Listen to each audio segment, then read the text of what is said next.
All right, guys, welcome back to another video. Today, I'm just going to explore some thoughts that I've been having and how this applies to business and other things in life. So the question I've been asking myself is what am I really chasing by making money?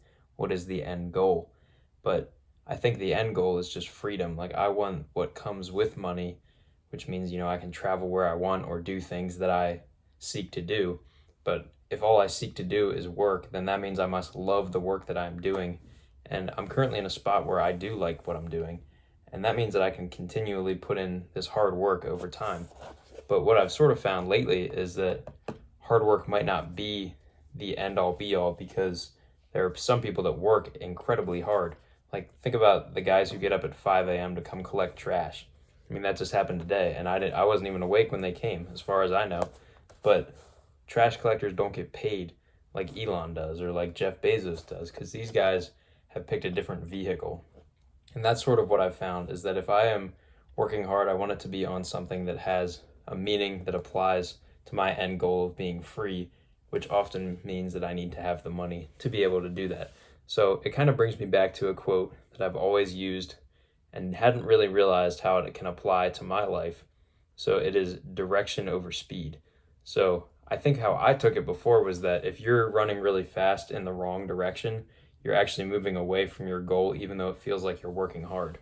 But I think another way to look at it is that if I'm running straight towards my goal, then I should get there fast, even if I'm going a little bit slower than if I'm pointed off sort of diagonally away and taking a longer loop around. I can run super fast and I still won't get there as fast as if I just take the right path. So this idea of working smarter over working harder has really come into play in the last month.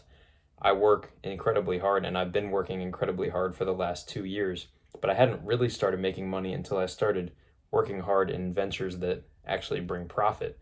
And even then, I was only making a couple $100 a month. But then in the last month, I continued to work hard, but I picked a new vehicle. And I mean, I'm not going to say there was no luck involved, because some things certainly fell into my lap that I was not planning on. But I continued to work hard, but I chose a new vehicle, and that was working smarter. And that helped me 5x my income in the month of March. And I'm hoping to do it again in April, but at least double would be cool. But that sort of brings me back around to my business. So the last week here, I think I had maybe 5 or 6 sales calls. I know I had a video on Thursday, I believe it was, where I had 2 calls, and I showed that whole day in the life. So last week was just client onboarding, signing deals. This week I still have some to finalize, but they're generally done as long as I close on them. So that means I have a lot of deals building up, and to fulfill all these is going to be a lot of work.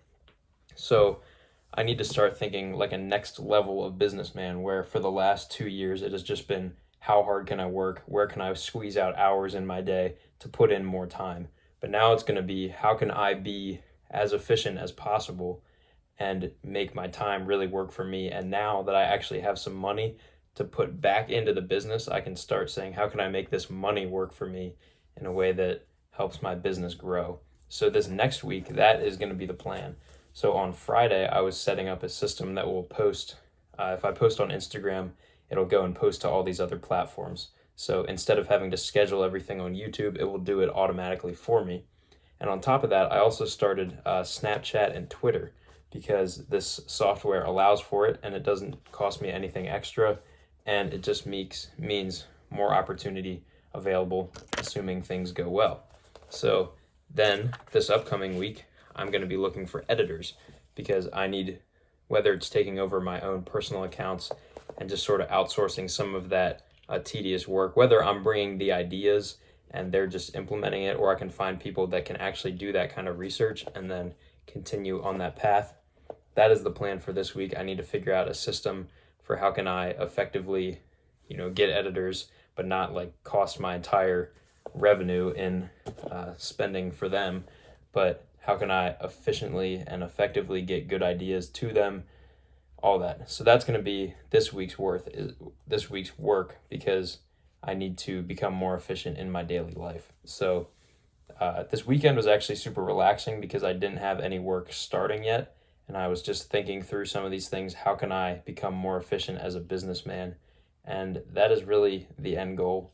I need to find people, I need to automate, and I need to hire and delegate, which is something that I know I'm going to struggle with. Like I've heard all the people who say that delegating is really hard for startup founders, and I know that I'm going to be absolutely no exception to that because I've been doing all the work pretty much myself. Yeah, basically entirely myself for the last 2 years of my life, and now trying to get that onto someone else and trying to teach other people how to make videos, not that they don't know how, but that how can they make them in my style, what is my style, what's like an actual list of my values, all that. So I think I'm kind of rambling here, but I think you get the point. I'm moving into a new chapter of my entrepreneurial journey, and that's what I was writing about in my journal, and that's what I've been thinking about. How can I become a smarter worker on top of my already hardworking nature and become the most efficient? Because eventually it can't just be me. It's going to have to be other people working for me to help scale this to the next level. And that is the plan. The goal for April is to scale past 5,000 a month in revenue. And yeah, we're getting there. So, but doing that, besides just raising prices, which is, I guess, an option, but I think I would need a couple months proof before I can justify just raising prices out of nowhere on new people. So I need to find out how can I onboard more people and how can I make it all work. So that is the plan. That is the current state of the business. Thanks for watching if you stuck around. I know it's been like 6 minutes, which is a lot for this kind of ramble, stare at the camera type of rant. So thank you. Like, subscribe. Stay tuned for more.